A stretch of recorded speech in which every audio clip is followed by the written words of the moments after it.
안녕하세요. 개발자 테드입니다. 네. 오늘 이제 벌써 시간을 끄고요. 네, 24번째 방송입니다. 네, 24번째 방송이고요. 오늘은 이 이제 데이터베이스, 그러니까 이제 일단 SQL이란 거에 대해서 이제 얘기를 해보려고 그래요. 네, SQL에 대해서 이제 얘기를 해보려고 그러는데, 일단 이 간단하게 말씀드리면 이 SQL이라는 거는 우리가 이제 데이터베이스라는 거 우리 얘기했었죠. 지난 7월 24일에 저의 이제 4번째 방송에서 제가 데이터베이스에 대해서 이제 얘기를 한 게 있어요. 그래서 이제 오늘 방송 보시고 혹시 좀 이해가 좀 덜 되신다거나 하시는 분들은 그때 방송도 같이 이렇게 봐보시면 도움이 될 거라고 생각을 해요. 아무튼, 네, 이제 데이터베이스에서 이제 데이터베이스 당연히 딱 말 보면 느낌 오잖아요. 이렇게 데이터가 저장된 곳이에요. 거기서 이제 내가 원하는 데이터를 끄집어낼 때 그때 쓰는 그 어떤 랭귀지가 이제 이 SQL이에요. 자, 이거를 잠시만요. 채팅이 좀 보여야 되니까요.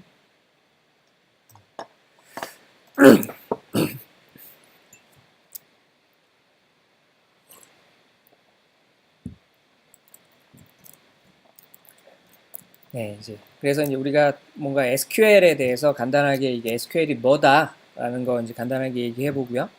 이제 간단하게만 그 뭐다에 대해서는 간단하게만 얘기하고 오늘은 주로 이제 쿼리 작성하는 거를 좀 보여드리려고 그래요. 이게 이제 제가 요걸 얘기하려고 하게 된 계기는 뭐냐면 일단 지금 개인적인 생각으로 이제 프로그래머가 아닌 분들 있죠.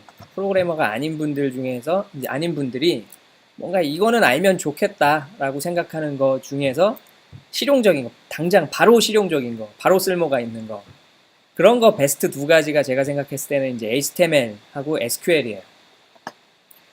HTML은 이제 우리가 이 어차피 웹이라는 거를 어떤 비즈니스를 하건 어떤 회사에 다니건 이제 웹이라는 거는 뭐 이렇게 뗄래야 뗄 수가 없죠. 그래서 그 웹이라는 거를 이해하는 데 있어서 좀 가장 그 기반이 되는 거라고 보시면 될 것 같고요.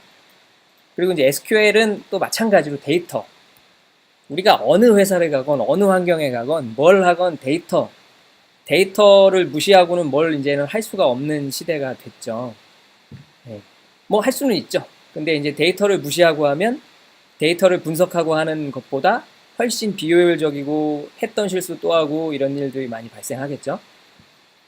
그래서 이제 이 데이터를 뭔가 이렇게 이제 분석하고 할 때 가장 그래도 좀 이제 대표적이라기보다 기본적인 거라고 생각을 하시면 될 것 같아요. 저희 회사에서도 일단 지금 이제 백업 DB, 그러니까 이제 원래 그 실서비스에 있는 그 데이터베이스는 지난 방송에서도 잠깐 말씀드린 적이 있지만 데이터베이스는 중요하잖아요. 데이터가 저장된 곳이니까. 무슨 해커들이 막 데이터베이스를 막 해킹해갖고 무슨 개인정보들 막 빼가고 그러잖아요.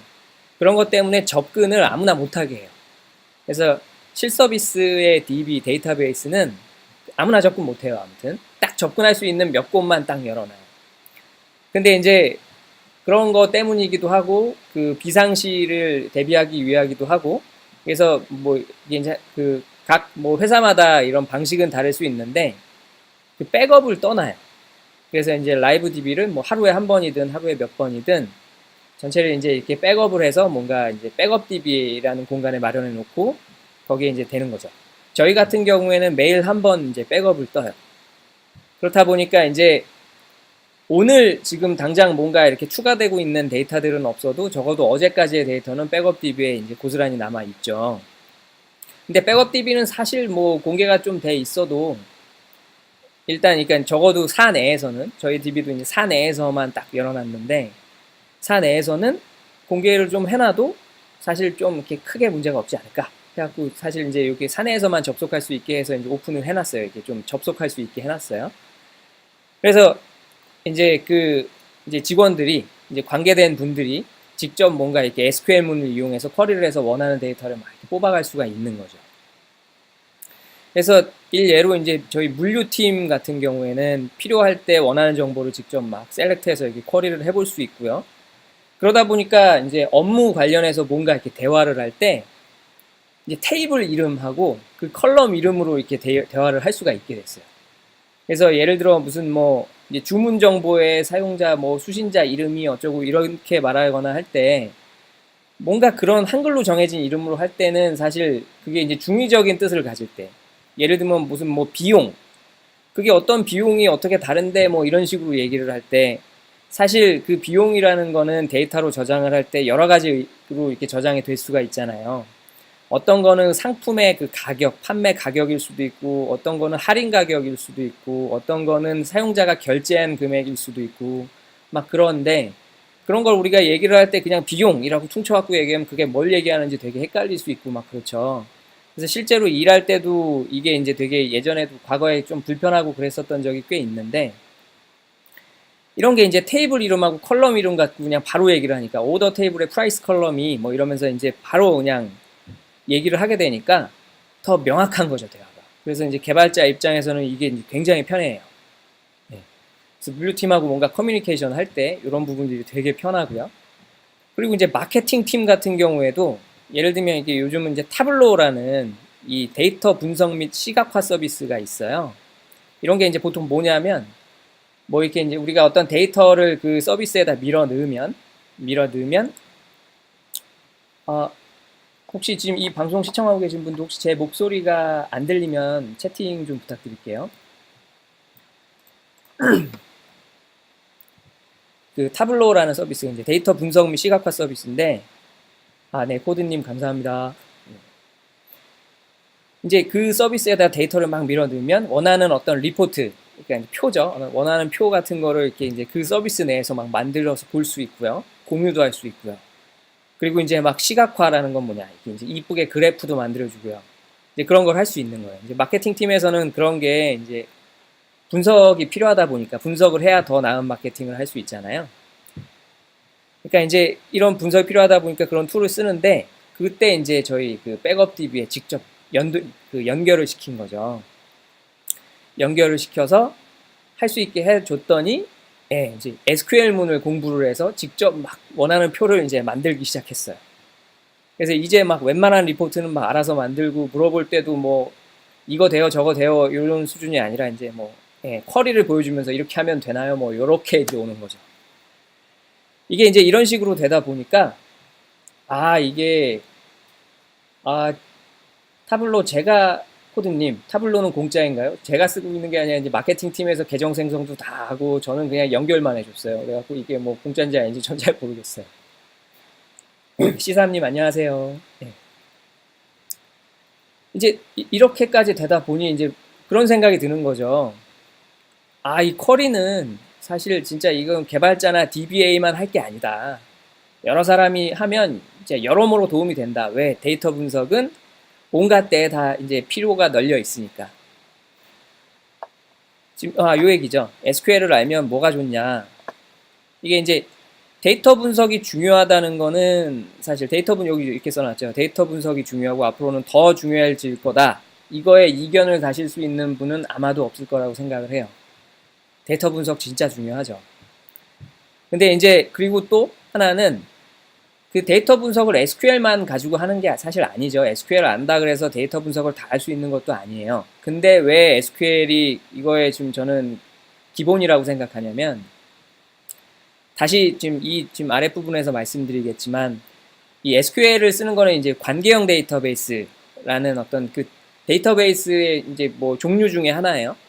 이제 그런 쪽에서 이제 쓰는 언어인 건데, 그러니까 무조건 다 요즘 쓰는 데이터베이스에 SQL을 다 쓸 수 있는 게 아니에요. 뭐 이제 이거 SQL문을 쓸 수 없는 데이터베이스도 이제 많이 나왔어요. 근데 아직까지는 적어도 기본적인, 그러니까 이 관계형 데이터베이스가 아직까지는 기본이에요.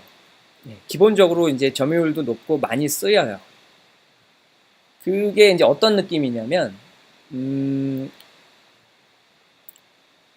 그러니까 새로운 어떤 기술, 그러니까 제가 저번에 이제 웹 서비스 같은 거 만들 때 정통적인 웹 서비스를 만들 일이 있다면 저는 당연히 그냥 장고를 쓰겠다 뭐 이렇게 말씀드렸었고, 특이 케이스로 뭔가 이렇게 맞춰서 만들 때 이제 무슨 뭐 노드.js를 쓰거나 이렇게 이제 필요에 맞춰서 이제 쓰려고 이제 저는 그렇게 생각하고 있는데, 비슷한 느낌으로 이 지금 어떤 서비스를 만들 때 데이터베이스를 구축할 때 어떤 뭔가 여러모로 이렇게 여러 그 어떤 니즈를 커버할 수 있는 게 이제 RDB가 가장 좋죠. 관계형 데이터베이스가 뭔가 이렇게 구축해 놓고 그 뭔가 원하는 걸 다양한 방식으로 원하는 거를 다 이렇게 구현하기가 편해요.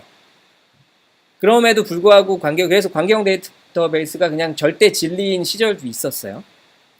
그럼에도 불구하고 이제 다른 데이터베이스가 나온 거는 뭐냐면 이제 이 빅데이터라는 개념 나오면서부터예요. 그래서 요 빅데이터 관련된 얘기나 이런 것들은 제가 이제 지난 4회차 때 방송에 데이터베이스에 대해서 이제 얘기한 거에서 조금 더 설명을 해놨었거든요. 그냥 간단하게만 요약하면 그거예요.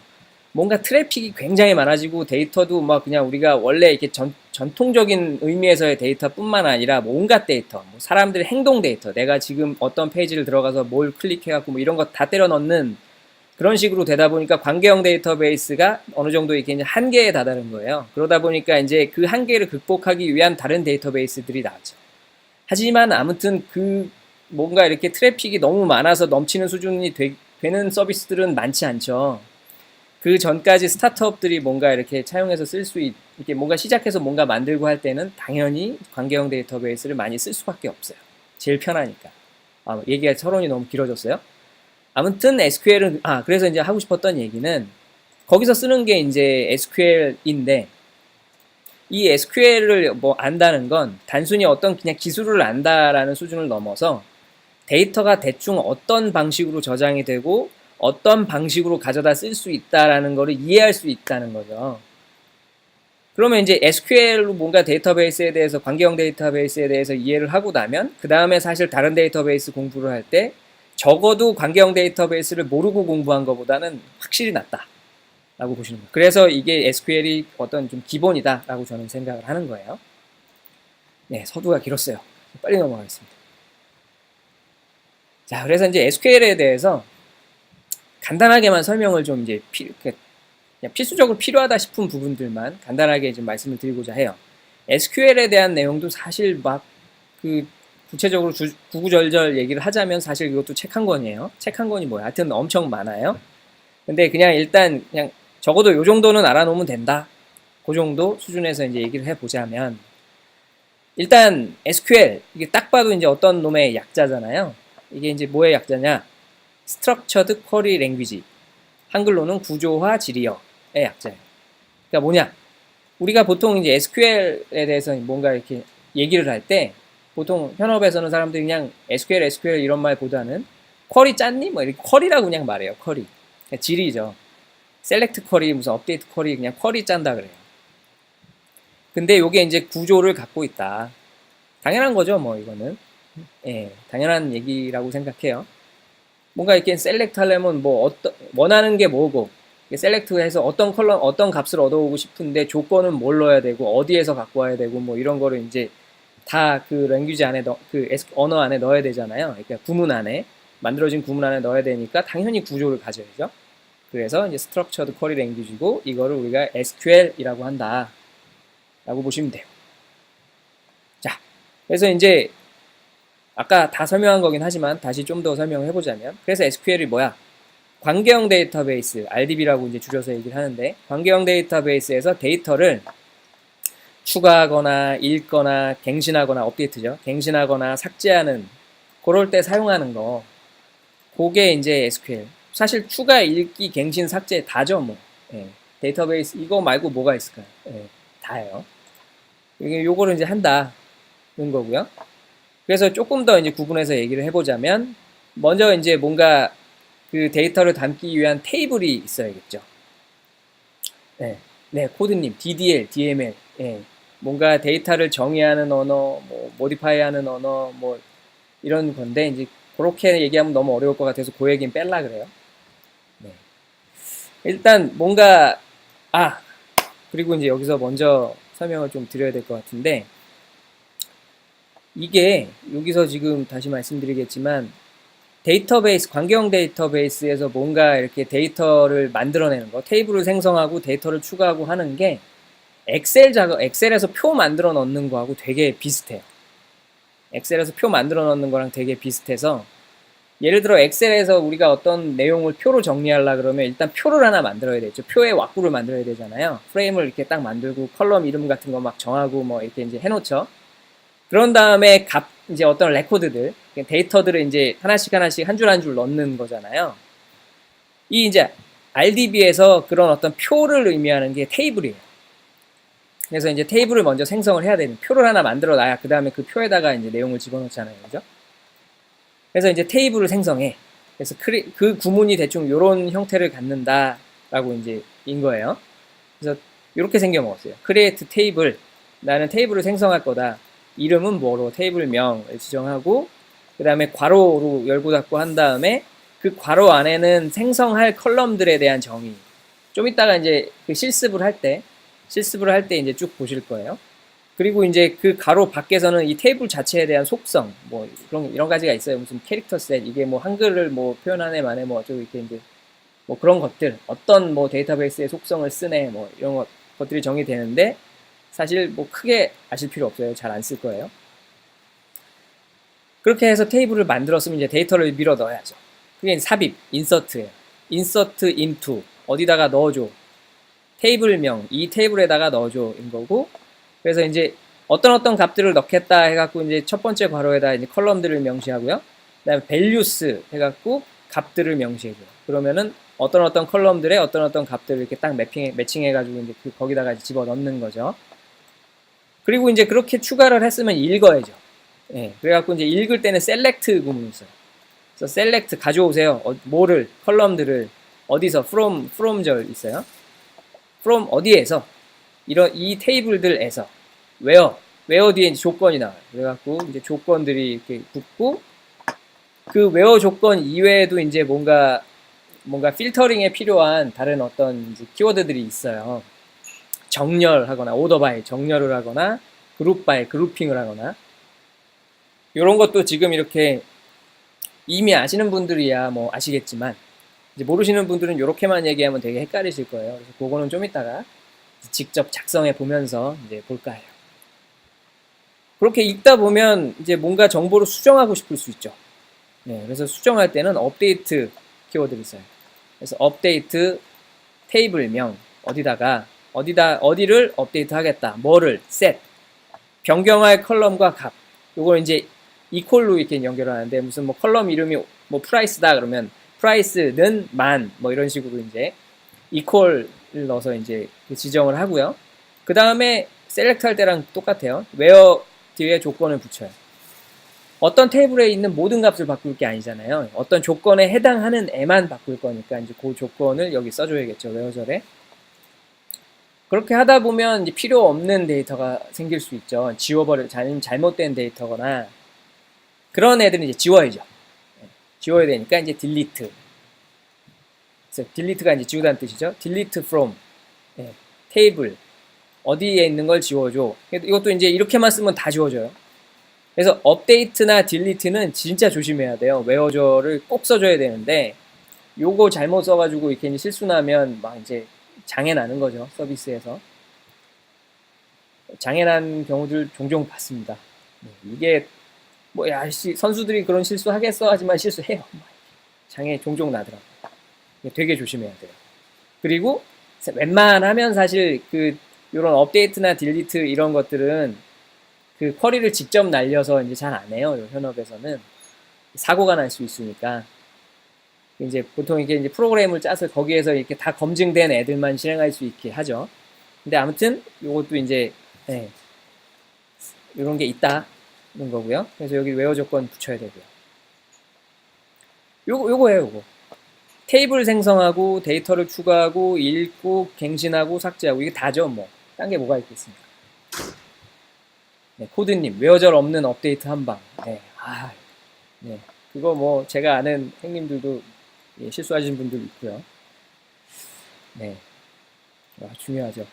그게 사실 이제 실수했다는 어떤 그 전설 같은 얘기들을 전 신입 때 많이 들어갔고 적어도 그 실수는 안 해요.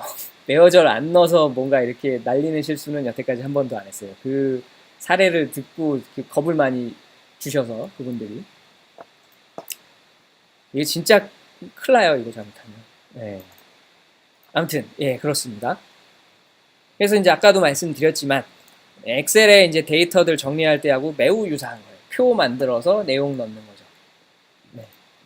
그래서 보면 물류팀에 계신 분들이 이제 엑셀을 다 다뤄요. 엑셀을 주로 하시는 분들이에요. 코드님, 저는 했습니다. 다행히 개발 DB. 예.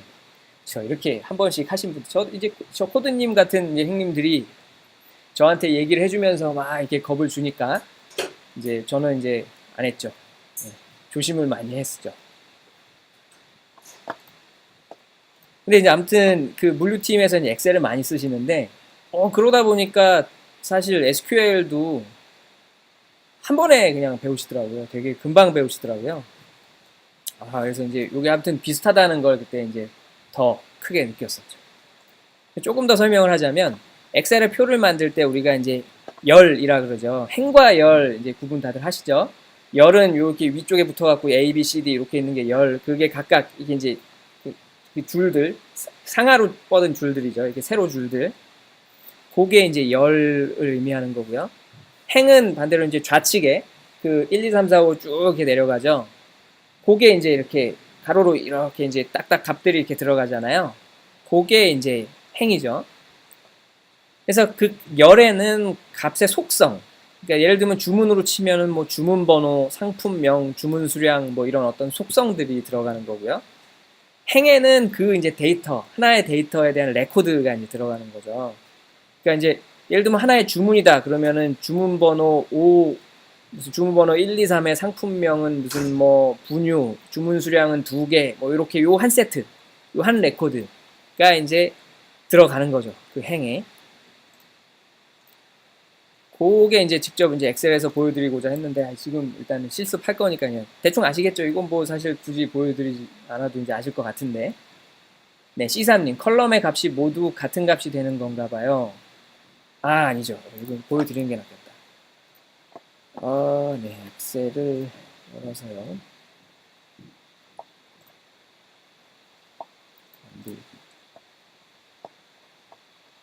네, 보이시죠? 이제 예를 들면 표를 저희가 만든다.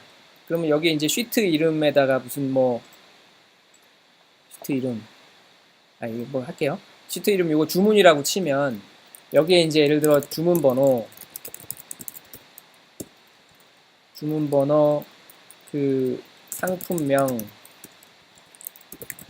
구매자명 무슨 뭐 이런 게 있다. 상품 수량 뭐 이런 게 있다. 그러면 이제 여기다가 레코드들이 하나씩 들어가는 거잖아요. 이제 주문이 뭐 예를 들어 2개가 들어왔어요. 그래서 주문 번호 111 번에 상품은 무슨 뭐 분유 한 통, 분유고요. 구매자명이 테드예요. 그래서 상품 2통을 샀어요. 이게 이제 하나의 레코드가 되는 거죠. 그리고 이제 또 주문이 한 건 더 있었어요. 둘둘둘에 이번에는 뭐 저기 간식 하고 테드2가 간식을 3개를 산 거예요. 뭐 이런 식으로 저장을 하잖아요. 네. 뭐 이런 의미인 거죠. 그래서 A, B, C, D 이게 의미하는 거는 각 그 컬럼인 거죠. 주문 번호라는 컬럼, 상품명이라는 컬럼, 구매자명이라는 컬럼, 상품 수량이라는 컬럼이 있고 여기에 이제 그 이제 행으로 이게 하나의 레코드인 거죠. 111 분유 테드 2통 산 거. 이게 하나에 하나, 그리고 테드2가 둘둘둘이라는 주문 번호로 간식을 3개 산 거. 이게 하나. 요렇게 들어가죠. 그래서 이제 테이블이란 걸 딱 만들었을 때까지만 해서 이제 요게 없다가, 딱 요것만 있다가, 이제 데이터를 insert into 뭐 해갖고 이제 한 번 넣으면 얘가 들어가고, 또 한 번 넣으면 또 얘가 들어가고. 요렇게 되겠죠. 요거예요. 요런 식이다. 라고 보시면 되고요. 그래서 이제 아까도 말씀드렸지만 DB에서 테이블이라고 하는 거는 엑셀에서 표 하나를 의미하는 거고요. 컬럼은 엑셀의 열을 의미한다. ABC 써 있는 그거라고 보시면 되는 거예요. 그리고 이제 그 엑셀을 좀 잘 다루시는 분들은 VLOOKUP이라는 함수를 많이 쓰세요. VLOOKUP이 시트를 몇 개를 나눠 가지고 시트 아니더라도 아무튼 표들을 여러 개를 이렇게 만들어 놔요. 근데 이제 어떤 한 표에서 다른 표에 있는 값을 막 갖고 오고 싶어. 어떤 조건에 맞춰서. 그때 이 VLOOKUP이라는 함수를 쓰거든요. 이게 이제 DB에서 테이블이 이제 여러 개가 있을 때 이거를 이제 서로 이렇게 조인한다고 하는데, 조인하는 거하고 비슷한 역할을 해요. 그러니까 보니까 진짜 엑셀은 데이터베이스의 어떤 사용자판이다라고 이제 볼 수 있는 거죠. 자, 여기까지 간단 이제 대충의 설명은 이 정도 하겠습니다. 이제 실습 어차피 지금 이렇게 설명 말로 아무리 해봐야 이제 이게 이게 아마 처음 사실 접하시는 분들은 이해하기 힘들 거예요. 이제 좀 실습을 해봐야겠죠. 네. 자, 이제 실습을 하려면 실습할 수 있는 환경을 갖춰야 될 텐데, 저는 이전 방송에서도 계속 그러고 있지만 뭔가 이게 환경을 갖추는 거에 대해서 이렇게 일일이 다 하려 그러면 시간도 너무 가고 제가 이렇게 방송하고자 하는 목적하고도 조금 이제 안 맞고 그래갖고 그 부분들은 대충 다 스킵하고 있어요. 그냥 원리만 설명하고 있거든요. 그리고 이제 제가 이런 모습입니다라고 이제 좀 감 잡으시라고 이제 제가 보여드리는 거 하고 있기 때문에 이번에도 이제 뭔가 환경을 설정하는 거 따로 하지 않겠습니다. 그리고 제 컴퓨터에는 이미 환경이 설정이 돼 있어요. 네, C3님 VLOOKUP 함수가 그런 거였군요. 네, 그런 겁니다. 네. 자, 그래서 이제 작성해 보자. 그래갖고 이제 환경 설정은 아까 말씀드린 것처럼 각자의 상황에 맞게. 왜냐하면 저는 맥이에요. 또 윈도우즈 사용하시는 분들하고 뭐 하여튼 상황이 좀 달라요. 그래서 각자의 상황에 맞게 구글링을 하시는데 결국은 뭔가 이렇게 이제 구글링을 해서 이제 갖춰져야 되는 게 뭐냐면 일단 지금 요거부터 얘기를 할게요. 연결할 DB가 있고 그 DB가 이제 그 여러분의 컴퓨터에 C3님 실습 보는 거 너무 재미있어요. 감사합니다. 이게 지금 실습을 많이 해야겠더라고요. 말만 이게 주구장창 떠드는 거 이게 사실 이렇게 처음에 어느 정도 개념 잠깐 듣는 거야 그렇지 뭐. 네, 말 줄일게요. 아무튼 그렇더라고요. 자, 그래서 이제 이 연결할 DB가 있고 그 DB에 연결해서 쿼리 작성을 할 수 있으면 되는데 그 DB에 연결해서 쿼리 작성하는 그 툴, 그 에디터 같은 생긴 거, 이거거든요. 이런 거. 제가 지금 미리 열어놨는데, 저는 이 MySQL 워크벤치라는 걸 써요. 이런 툴이, 이렇게 클라이언트 애플리케이션이죠. 요게 있으면 되는 거예요. 그래서 이제 DB가 MySQL인 경우에는 이제 MySQL 워크벤치를 많이 써요. 잘 만들어 놨거든요. 딴 것도 써봤는데, 이게 짱인 것 같아요. MySQL에 대해서는. 오라클도 마찬가지일 것 같고. 네.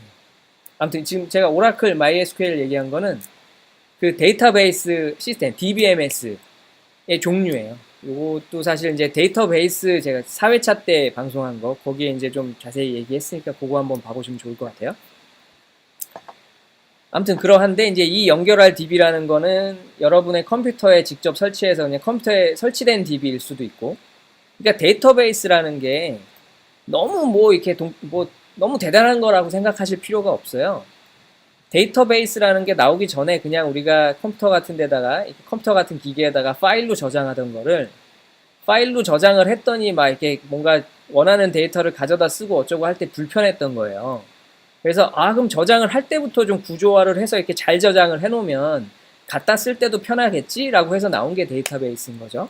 그러니까 결국은 어쨌든 뭐 내 로컬 컴퓨터든 아니면 뭐 이렇게 어떤 서버든 이렇게 원격에 있는 어떤 이렇게 서버건 그 기계에 그 설치되어 있는 소프트웨어인 거예요. 소프트웨어와 이 어떤 데이터의 집합인 거예요. 그러다 보니까 내 컴퓨터에도 당연히 설치할 수 있어요. 그래서 내 컴퓨터에 설치해 놓고 이제 제가 무슨 뭔가 이렇게 이제 로컬에서 뭔가 이렇게 테스트하면서 뭐 만들어 보고 할 때는 그렇게 쓸 수가 있겠죠. 그리고 이제 실제로 웹 서비스나 이런 서비스에서 사용하려면 당연히 웹 서비스에서 제 컴퓨터로 막 접속하면 안 되잖아요. 그러니까 이제 당연히 데이터베이스 서버가 따로 존재하고 걔는 아무한테서나 이렇게 접속을 허용하지 않고 그 이제 웹 서버만 접속을 허용해 갖고 이제 이 데이터를 주고받고 하는 식이 되는 거죠. 말이 좀 어렵나? 아무튼 네, 지금 제가 웹 서버네 뭐네 이렇게 얘기하는 것들은 제 방송을 1회부터 만약에 좀 이렇게 좀 보셨다면 대충 이해가 되시지 않을까라고 이제 생각을 해요. 자, 그래서 이제 이런 건데, 그래서 이제 설명한 게 그거예요. 이제 컴퓨터에 DB를 설치하거나 아니면 뭔가 원격에 있는 DB에 접속을 하면 되는데, 그런 거는 이제 저희 회사가 지금 하고 있는 것처럼 회사에서 이제 DB팀한테 백업 DB 있으면 좀 접속할 수 있게 해달라고 졸라갖고 이제 연결 정보를 받아서 컴퓨터에 이제 여러분의 컴퓨터에 MySQL 워크벤치 같은 걸 깐 다음에 만약에 MySQL이나 오라클이라면 깐 다음에 거기에 이제 연결 정보 넣고 접속해서 이제 사용할 수 있는 거죠. 그렇게 하거나 아니면 그냥 SQL 구문만 좀 적당히 이렇게 연습해 보고 싶다라고 하면 온라인에 널려 있어요. 이 온라인 SQL 에디터. 그러니까 이제 뭔가 SQL 문을 연습할 수 있게 뭔가 이제 돼 있는 애들이에요. 그래서 구글에서 이렇게 검색을 해갖고 하면 뭐가 막 나올 거거든요. 그럼 거기서 이렇게 이제 셀렉트 뭐 이런 거 해보시면 돼요. 크리에이트 테이블하고 뭐 해보실 수 있어요. 연습만 할 거라면. 뭐 이제 이렇게 되는 거다라고 보시면 되죠. 자, 네, 그렇습니다.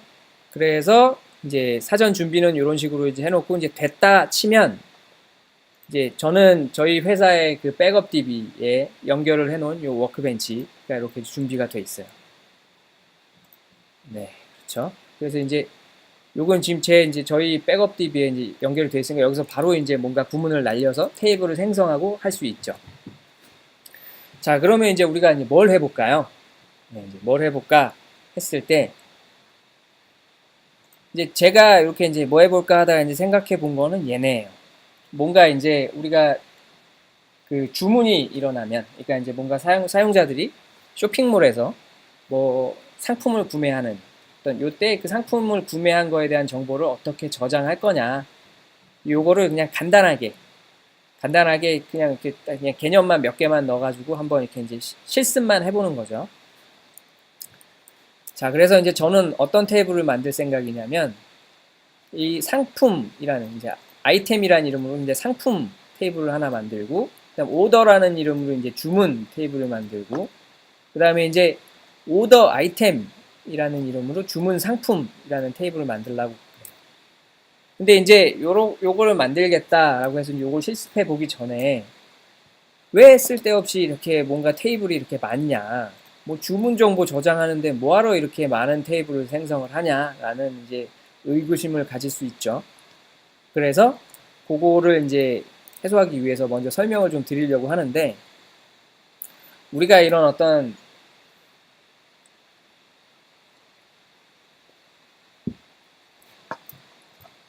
이제 데이터를 이제 저장하거나 이럴 때 데이터베이스라는 개념이 존재하기 전에도 뭐 장사는 당연히 했죠. 장사는 당연히 했을 거고 그때는 이제 맨 처음에는 뭔가 주문이 들어오면 그 주문을 손으로 썼겠죠. 손으로 쓰고 어쩌고저쩌고 하다가 이제 컴퓨터 같은 게 나오고 그다음에 이제 뭐 컴퓨터에서 뭔가 정보를 저장하고 이제 하다 보니까 이런 엑셀 같은 게 아마 나왔을 거예요. 이런 게. 그래갖고 이제 여기다가 이제 예를 들면 이제 주문 정보를 이제 이게 이제 써놓으려고 하는 거예요. 그러면 사실 이제 주문이 들어왔다라고 해서 아까 전에 이제 두 가지 주문 지울 필요가 없었네요. 뭐 이런 식으로 이제 주문이 들어오는데 예를 들면 여기에 333이라는 다른 주문으로 분유를 또 누군가가 사는 거예요. 테드 3이라는 사람이 분유를 또 한 통을 샀어요. 이렇게 되다 보니까 이런 식으로 이제 데이터가 쌓여갈 때 예를 들면 요 분유가 사실 이렇게 지금 이렇게 똑같은데 이렇게 두 개가 있죠. 근데 예를 들면 이런 식으로 주문이 되게 많이 쌓였는데 분유라는 상품의 이름이 바뀌어야 돼. 바뀌었어요. 분유로 바뀌었어요. 그러면 사실 이 주문 하나에 대해서만 상품명을 바꾸면 안 되잖아요. 그죠? 이렇게 상품 찾아서 막 하려 그럴 때. 그러니까 당연히 여기도 이렇게 이제 다 찾아서 이렇게 바꿔줘야 되죠. 이렇게 뭔가 분명히 우리는 분유라는 상품이 이렇게 주문을 받을 때 이 분유는 같은 상품을 의미하죠. 분유는 같은 놈이에요. 같은 놈인데 이렇게 이제 레코드를 따로따로 저장을 해놓으면 이 중복해서 저장이 된 꼴이 되는 거죠. 그리고 또 한 가지 이슈는 뭐가 있냐면 예를 들어서 333 이제 어떤 사람이 주문을 하는데 한 번의 주문에 444번이라는 주문으로 분유랑 간식을 같이 산 거예요. 테드가 뭐 이렇게 한 개랑 두 개. 테드가 뭐 이런 식으로 이제 될 수도 있는 거죠. 이렇게 이제 뭔가 주문이라는 게 결제는 한 번에 일어나지만 거기에 이제 뭔가 한 번에 주문에 이렇게 한 개 또는 두 개 또는 세 개 뭐 이런 식으로 이제 뭐 상품은 여러 개를 이렇게 살 수가 있는 거죠. 근데 이제 데이터를 사실 이런 식으로 해놓으면 이제 나중에 이렇게 뭔가 이렇게 분류해서 볼 때 야, 그러면 이제 분유를 산 게 총 몇 건이었던 거지? 뭐 이런 거를 이제 분석해 보고 싶은데 사실 이렇게 깔끔하게 분유만 있으면은 분유로 이렇게 검색해서 막 하겠는데 이렇게 분유랑 간식 산 애들 이거 어떡하지? 이렇게 되는 거예요. 그러다 보니까 이제 이렇게 하면 안 되겠다 해가지고 요거를 아예 그냥 레코드 자체를 구분을 해버려요. 그래갖고 주문번호 똑같이 444번에 간식도 샀지 테드가 두 개를 이렇게 되는 거죠. 근데 이제 요때도 그러면 또 문제가 하나 있죠. 예를 들어 구매자명 같은 게 이렇게 중복되죠. 네, 이렇게 중복되다 보니까 사실 이름에 오타가 있었어요. 그래서 원래 이름이 테드드야. 근데 이제 한 놈만 이렇게 바꿔버리면 결국은 데이터가 뭔가 달라지게 돼. 문제가 생기겠죠. 바꾸려면 다 이렇게 맞춰서 바꿔줘야 되는데 다 이렇게 좀 신경 써갖고 맞춰서 바꿔주면 다행이겠지만 어쨌든 실수가 일어날 수 있는 거잖아요. 그리고 이제 쓸데없이 중복되고 있기도 하고 어떤 이런 문제들 때문에 그 정보의 속성에 맞춰서 그러니까 레코드의 속성에 맞춰서 저장할 정보에 맞춰서 테이블들을 잘 구분해요. 그래서 데이터베이스에서 이런 거를 뭐라 그러냐면 이제 정규화라고 하거든요. 그래서 뭐 이제 좀 이런 쪽 데이터베이스 관련 뭐 수업이나 뭔가 이렇게 들어보신 분들은 정규화라는 말도 이제 아마 들어보셨을 거예요. 이 정규화라는 게 이런 식으로 뭔가 중복되거나 잘못될 수 있는 어떤 데이터의 어떤 잘못될 수 있는 여지를 줄이기 위해서 이제 테이블을 구분한다거나 아니면 어떤 제약을 건다거나 그러니까 뭔가 어떤 값들은 저장되지 못하게 하거나 뭐 어떤 값들은 아예 지워지지 못하게 하거나 뭐 이런 식으로 이제 제약을 막 걸어요. 그런 식으로 이제 테이블을 나누게 되는 거죠. 네, 그래서 예를 들면 지금 같은 경우에는 이제 요런 거를 요 상황 지금 이제 이해되시죠? 요 상황. 요거를 저는 이제 테이블을 3개로 구분을 한 거예요. 이렇게. 그래서 이제 상품이라는 애가 있고요. 이 상품은 예를 들어 분유냐, 간식이냐, 뭐 이런 거. 그래서 이제 그 상품에는 상품의 가격 같은 게 있을 수 있고요. 뭐 이제 상품에 대한 설명 같은 게 있을 수 있고요. 그런 게 있죠. 그리고 이제 그 상품을 이제 주문해야 되는데 그래서 주문이라는 게 있죠. 근데 아까도 얘기했지만 주문을 할 때 어떤 상품은 한 개만 꼭 사는 게 아니라 두 가지 이상을 살 수도 있잖아요. 그래서 이 주문 상품이라는 테이블도 이제 구분을 한 거예요. 그래서 이제 얘네들은 각각 어떤 관계를 맺고 있죠. 그래서 눈치채셨겠지만 이런 식으로 이제 테이블들을 쪼개갖고 걔들 각각이 서로서로 관계를 맺게 했다 해서 관계형 데이터베이스인 거예요. RDB, Relational Database. 자, 그러면 이제 그 실습을 한번 해볼게요. 각각의 테이블들을 한번 만들어 보고 거기다가 이제 데이터들을 집어넣은 다음에 이제 셀렉트를 한번 해볼 거예요. 네. 자, 그러면 먼저 이제 아이템을 한번 이제 볼게요. 네, 해적왕 루피님 안녕하세요. 네, 안녕하세요. 네. 뭐 이렇게 이제 보시면서 궁금하신 거 있으면은 네, 이제 질문해 주시면 답변 드릴게요. 자, 그래서 이제 아까 전에 말씀드린 요 MySQL 워크벤치, 요게 이제 이 데이터베이스에 뭔가 쿼리문을 이렇게 날려주는 제 컴퓨터에 설치된 어떤 클라이언트 애플리케이션이에요. 요거는 이 애플리케이션에 이미 이제 제가 저희 그 회사의 그 백업 DB를 연결을 이미 해놨어요. 그래서 제가 여기다 쿼리를 쓴 다음에 뭐 이렇게 실행하면은 그게 이제 그 연결된 DB 서버로 이제 접속을 해서 네, 뭔가 이렇게 실행을 시킨 다음에 결과물을 가져와서 여기 이제 이 클라이언트 여기에 보여주는 거죠. 자, 지금은 이제 아직 이제 테이블들 하나도 안 만들었죠? 이제 아이템 테이블을 만들어 볼게요.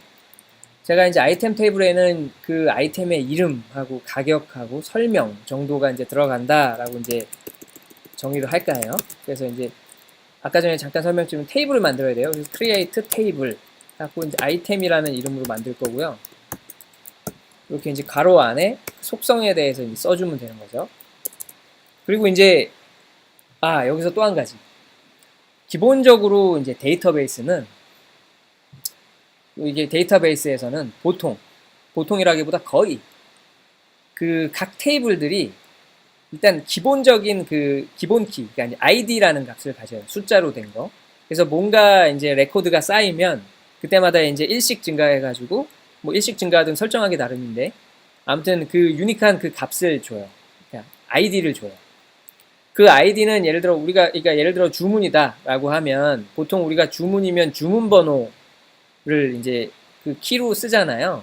근데 이제 보통 주문 번호에는 어떤 의미가 약간 들어 있어요. 뭐 예를 들어 오더 언더바 해가지고 뭐 숫자 들어가는데 여기에는 뭐 주문한 날짜 같은 게 들어갈 수도 있고 주문한 사람의 뭐 번호 같은 게 들어갈 수도 있고 이런 식으로 이제 주문 번호를 그런 식으로 만들어내거든요. 그러니까 이제 그런 식으로 만들어진 애 말고 테이블들이 기본적으로 갖는 아이디들이 있어요. 숫자로 된 거. 그래서 먼저 이제 기본적으로 걔들을 지정을 해줘요. 그래갖고 보통은 이제 10자리 인티저 정도로 하고요. 난널이라는 건 이제 널이라는 게 없는 값을 의미하는데 난널이면 없는 값 허용하지 않아. 값이 무조건 있어야 돼 라는 뜻이에요. 그리고 이제 오토 인크리먼트라는 속성이 있어요. 이 오토 인크리먼트라는 속성이 우리가 이제 데이터를 집어넣을 때 아이디가 이미 있는 상태가 아니죠. 추가가 되고 나서야 생기는 거잖아요. 아이디라는 게 우리가 보통 생각할 때 보면, 그러니까 일씩 증가한다는 얘기는 약간 그런 의미잖아요. 다시. 그러니까 일씩 증가하는 상태로 데이터를 집어넣으려 그러면 뭔가 예를 들어 이제 데이터가 없을 때는 1도 넣어야 되고 데이터가 한 개 있으면 2로 넣어야 되고 뭐 이런 식으로 매번 뭔가 이렇게 데이터가 몇 개 있지 뭐 이런 식으로 그 계산을 해서 넣어야 되잖아요. 근데 이제 이 오토 인크리먼트라는 속성은 그냥 집어넣을 때 아이디라는 거 지정하지 마세요. 알아서 넣을 테니까 이런 뜻이에요. 이런 의미를 가져요. 그래서 이따가도 보여드리겠지만 인서트 구문 만들 때 데이터 집어넣을 때 아이디 부분은 넣질 않아요. 알아서 넣어주니까. 그리고 이제 이름 넣어야 되죠. 이름이 바차 뭐 이게 이제 어떤 캐릭터 인트는 뭐 이렇게 좀 느낌 오시겠지만 인티저 숫자 바차는 이제 캐릭터인데 요게 이제 바가 요게 이제 그 좀 늘어날 수 있는 어떤 뭐 그런 의미를 가져요. 아무튼 근데 그 자릿수를 다 퇴근한 줄 알았더니 또 대표님이 들어왔어요. 창피하게. 자, 그래서 이제 요 바차에다가 이제 100자 정도를 이제 넣는 거죠. 그리고 얘도 당연히 이제 아이템에 이름이 없으면 안 되잖아요. 난 너를 허용하지 않겠어. 이거죠. 그리고 이제 가격이 있어야죠. 가격. 그래서 가격도 대충 뭐 한 10자리 정도 그냥 넣으면 될 것 같고요. 얘도 무조건 있어야죠. 상품에. 그리고 DSCR, 디스크립션 해갖고 같이 한 200자 정도로 해갖고 넣을 건데 얘는 사실 뭐 없을 수도 있잖아요. 없을 수도 있으니까 이럴 때는 이제 없을 수도 있다. 디폴트 널 해가지고 이제 아무것도 안 넣으면 만약에 DSCR이라는 값을 이렇게 인서트 할 때 안 넣어주면 그냥 널로 넣어주세요 라는 뜻이죠.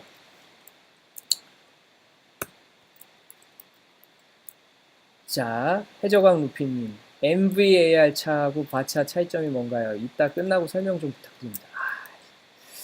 요거는 검색을 해봐야 될 것 같은데 저도 지금 이렇게 갑자기 설명을 드리려니까 헷갈리네요. MVAR? N바차하고 바차. 요거는 저도 검색을 해보고 이제 설명을 드려야 될 것 같은데. 뭔가 개발자신가? 네. 아무튼, 요거는 혹시 이제 저도 한번 이제 요 방송 끝나고 이제 검색을 지금 해보고 이제 찾아볼 건데, 찾아보고 나서 제 블로그나 아니면 요 이제 방송에 댓글을 댓글로 이렇게 하여튼 이 메모 내용을 달아놔요. 거기다가 이제 제가 그 내용도 되는 대로 빨리 추가를 해 놓을게요.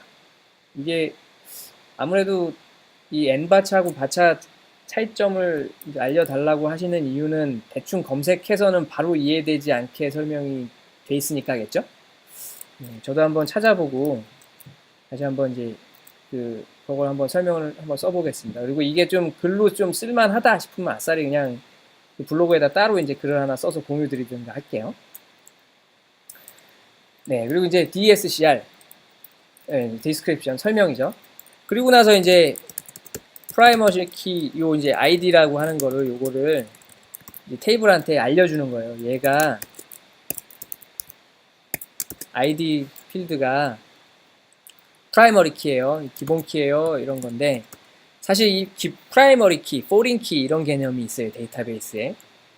요게 이제 사실 뭐 이왕 한 김에 간단하게만 설명을 드릴게요. 아까 데이터베이스가 이제 관계를 맺고 있다 그랬죠. 그래서 이제 관계형 데이터베이스라 그랬죠. 그러면 이제 여기서 이제 예를 들자면 어떤 테이블이 이렇게 있어요. 어떤 테이블이 있는데 예를 들어 이게 아이템이에요. 글씨 이상해.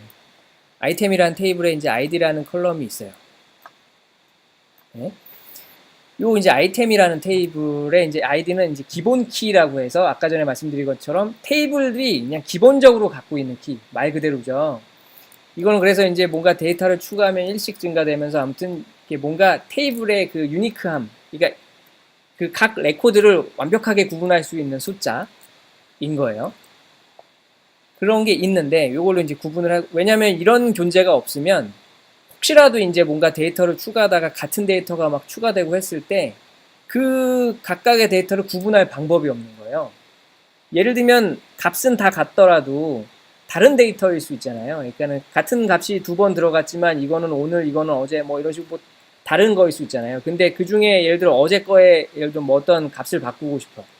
근데 이제 그게 다 값들이 이렇게 저장되어 있는 값들이 다 같다 보니까 조건절에다가 뭔가 이렇게 넣으면 계속 그 두 개가 다 걸려. 그럼 다 수정이 돼버리는 수가 생기겠죠. 이런 식으로 그 어떤 레코드 자체를 구분해야 되는 그 아주 마지막 수단인 거죠.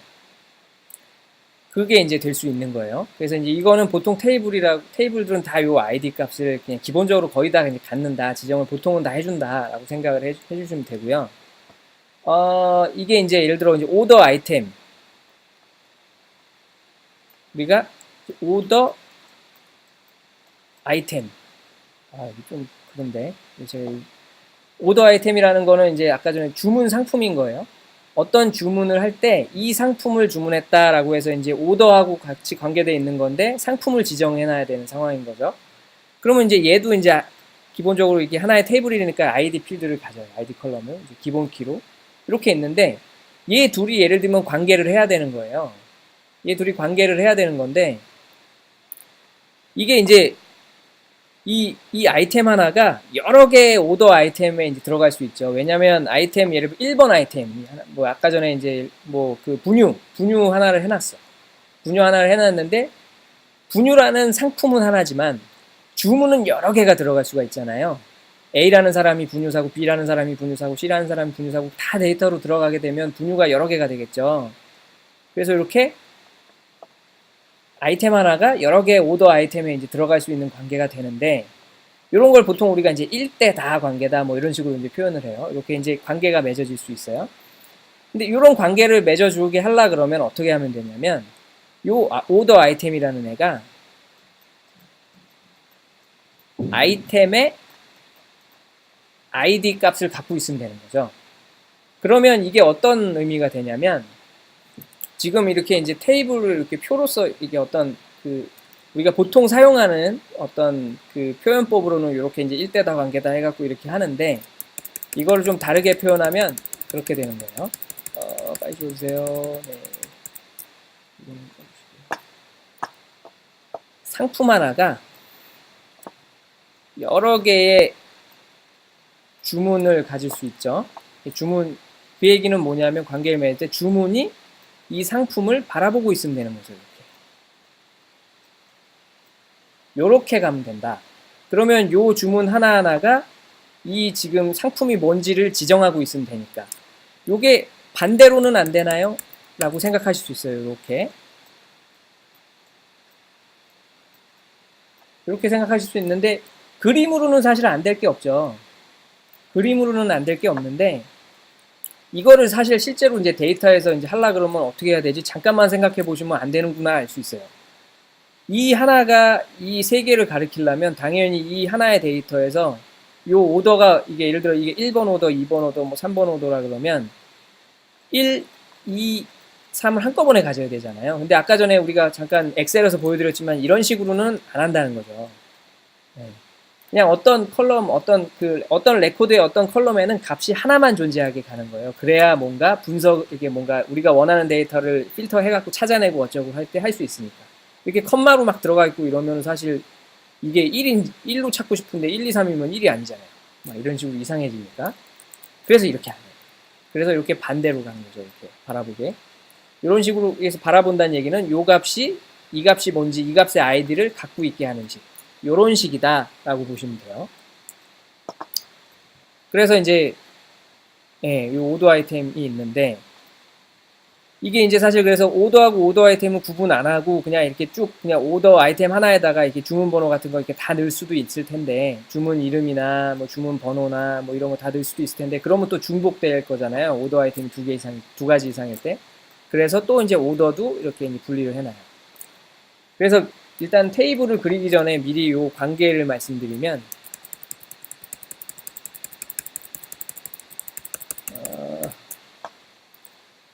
아이템이 있고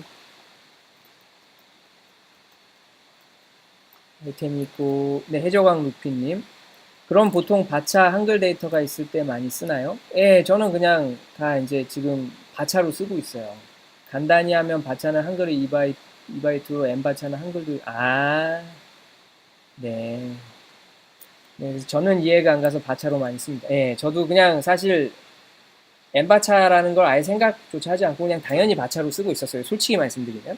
근데 이제 말씀을 듣고 보니까 저도 좀 한번 확인해 보고 싶어요. 그래서 확인해 보고 뭔가 이렇게 좀 설명을 드릴 만한 좀 이렇게 쉽게 설명할 수 있을 만한 포인트가 있다면 제가 좀 정리를 해서 그 링크를 하여튼 요 방송 관계된 어떤 댓글이든 블로그든 어딘가에 이제 공유를 하도록 하겠습니다.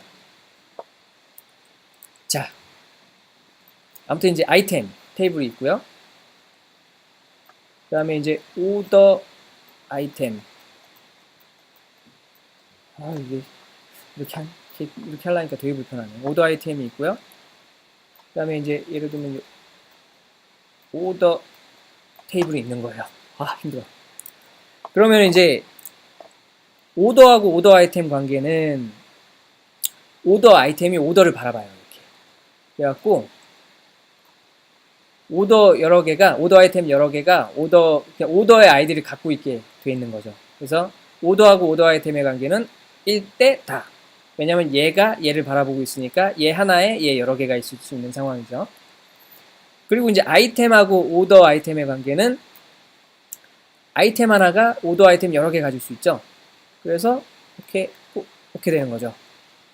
그러면 오더 아이템은 이제 그 아이템, 그러니까 아이템 아이디도 갖고 있고 오더 아이디도 갖고 있고 이렇게 되는 거예요. 이런 구조로 만들 거예요. 네. 코드님, DB마다 틀린데요. 거의 대부분 그냥 바차로 씁니다. 요즘은 장비도 좋고 용량도 빵빵하고. 네, 감사합니다, 코드님. 아무튼 그래서 이 M바차, M바차 하여튼 저도 이제 알아보고 이제 알아봐야겠어요. 그래서 요거를 이제 만들어 볼게요. 그래서 이제 아이템 테이블은 그렇게 해서 이제 이렇게 탄생하는 거죠. 그래갖고 이제 이거를 실행을 하면요. 네. 이게 이렇게, 요 부분은 안 보이시겠구나. 지금 실행이 됐어요. 실행이 됐고요. 그래서 이제 테이블이 이렇게 이제 만들어졌나 아닌가 이렇게 보려 그러면 DESC라는 명령을 해서 이제 실행을 해보면 이렇게 이제 이런 필드들을 갖는 테이블이 있어요 라고 이렇게 나오죠. 네. 이렇게 나와요. 자, 그러면 만든 김에 데이터도 좀 넣어볼까요? 이제 이 아이템이라는 테이블을 만들었어요. 그래서 이제 그 어떤 테이블에서 데이터를 갖고 올 때 쓰는 쿼리문이 이제 셀렉트 구문이에요. 셀렉트. 그래서 이렇게 셀렉트해서 하면 데이터가 아무것도 없으니까 없다라고 떠요. 그죠? 그러면 이제 없으니까 이제 추가를 해볼게요. 데이터를. 그래서 이제 추가할 때는 insert into라는 걸 쓴다 그랬어요. 그래서 insert into 하고 테이블 이름에다가 어떤 컬럼에다 값을 넣을 거냐라고 해서 name이라는 컬럼하고 price라는 컬럼에다 값을 넣을게요. DESCR은 사실 좀 귀찮으니까 그냥 뺄게요. 그리고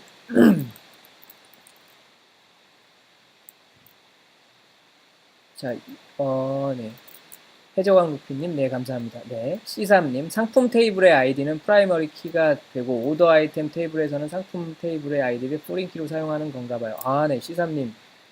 맞다. 제가 이거 지금 포린 키 설명한다고 아까 전에 그 얘기 했다가 지금 그냥 구조만 얘기하고 말았네요. 네, 지금 이제 C3님 말씀하신 대로인데, 맞아요. 그게 이제 상품이 갖고 있는 그 기본 키가 이제 말 그대로 그냥 기본 키고요.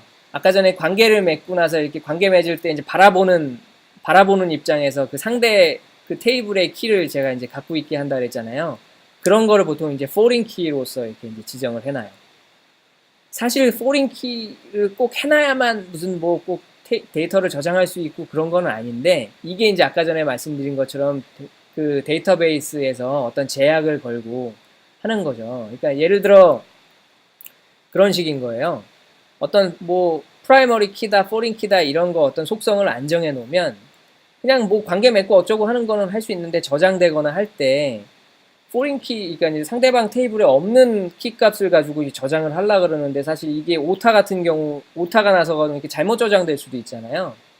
근데 이제 그 포린 키로 걸어놓고 야 없는 놈은 안 받아 뭐 이런 식의 이제 제약이 걸려 있어서 뭔가 이렇게 잘못 오타가 난 경우에는 아예 이제 그 데이터를 저장하지 않게 해버리는, 막아버리는 그런 식이 되는 거죠. 그러니까 다시 말해서 이게 데이터베이스는 이 데이터가 뭔가 잘못 저장되는 거, 뭐 이런 거를 막기 위해서, 이런 건 이제 뭐 데이터의 어떤 무결성이라고 표현을 하는데, 뭔가 하여튼 우리 데이터는 되게 정확하게 돼 있다는 거를 보장해 주기 위해서 많은 어떤 제약이 걸 수 있게 돼 있어요. 그래서 데이터가 잘못 저장돼 있지 않게. 그래서 잘못 저장되느니 차라리 저장하지 마. 이 개념이 많아요. 자, 그리고 이제 유지은님, 뭔가요? 유지혁기용님, 네, 윤님이라고 할게요. 윤님. 상품 테이블의 아이템 아이디 기본 키, 주문 상품 테이블의 아이템 아이디는 상품 테이블, 네, 네. 이게 이제 뭔가 이렇게 설명을 해주신 건데, 아무튼 방금 말씀드린 대로예요. 각 테이블에는 기본 키로서 아이디라는 컬럼을 갖고요. 지금 방송이, 지금 화면이 좀 끊긴 줄 알고. 네, 이제, 다시. 각 테이블은 자기의 고유 아이디를 이제 기본 키로서 갖고요. 관계를 해야 되니까 서로 이제 관계를 할 때 내가 바라보는 테이블이 존재할 경우 그 바라보는 테이블의 아이디를 내가 갖고 있을 때 그거를 이제 foreign key라고 한다. 외래 키, foreign key. 한글로는 외래 키라고 해요. 그렇게 한다라고 보시면